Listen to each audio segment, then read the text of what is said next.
लहरों से डर कर नौका पार नहीं होती, कोशिश करने वालों की कभी हार नहीं होती। भारत में एक ऐसा व्यक्तित्व है जो हरदम मुझे प्रेरित करता रहता है।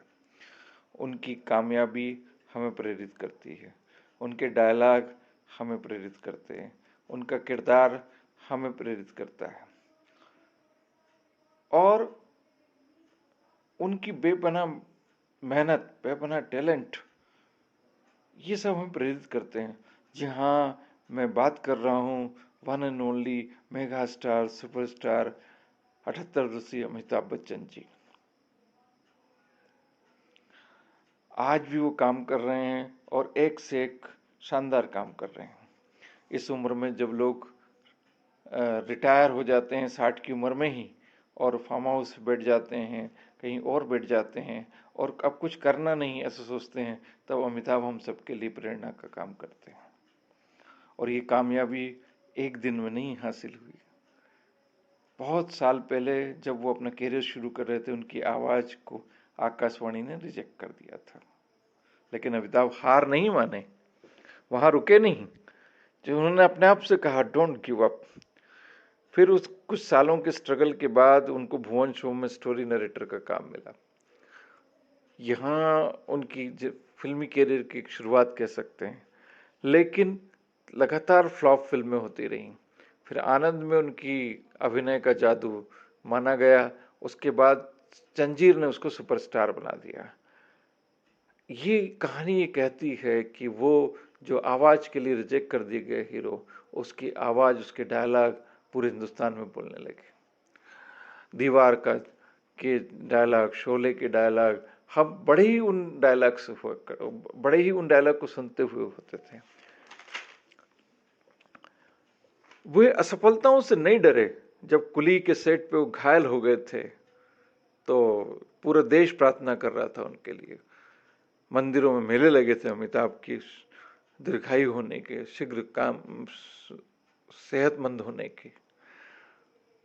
वे फिर से खड़े हुए और फिर से उन्होंने शानदार अभिनय किए और बहुत सारी फिल्में हमें दी, सुपरहिट फिल्में दी।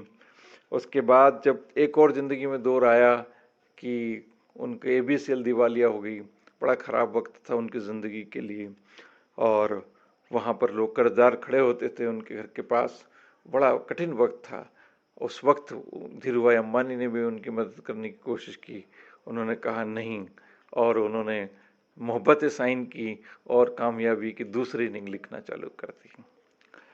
और अपने परिचित की राय के विपरीत कौन बनेगा करोड़पति में उन्होंने रोल किया और आज कौन बनेगा करोड़पति हिंदुस्तान का सबसे लोकप्रिय सीरियल है, जिसमें हर हिंदुस्तानी ये सपना देखता है कि एक दिन वो अमिताभ साहब के साथ बैठेंगे और वो गौरव क्षण हासिल करेंगे। ये है अमिताभ का जादू। वे मेहनत और अनुशासन की मिसाल है। वे सेट पे हमेशा समय समय पहुँचते हैं। उन्होंने अनेक इंटरव्यू में कहा कि मुझे जो कामयाबी हासिल की है वो मेरी नहीं, उन डायरेक्टर्स की है जिन्होंने मुझसे रोल करवा लिया। वे कार्य में नवीनता भी लाते हैं। पा में जो उन्होंने रोल किया, अद्भुत, अनबिलीवेबल, उनको देख के नहीं लगता है कि ये अमिताभ हैं, लेकिन वो अमिताभ जो रोल, उसके लिए उनको सम्मानित भी किया गया है।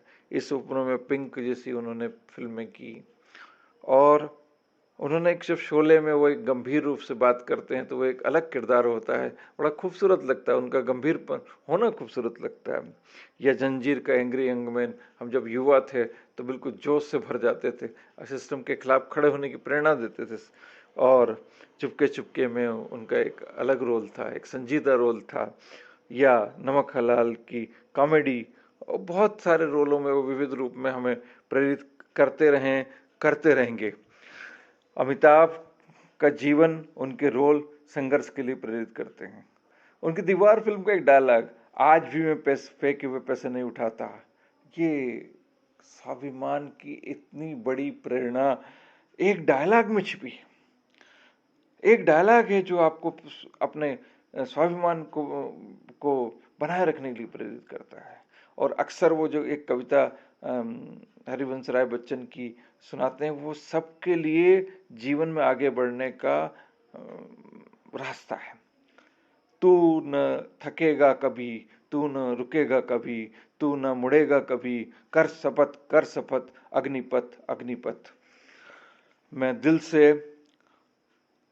अपने मन के हर हिस्से से, अपने जिस्म के हर रूह से उनके कामयाबी की दुआ करता हूँ, उनके शीघ्र उनकी लंबी आयु की दुआ करता हूँ, और हम सब उनसे प्रेरित होते रहें।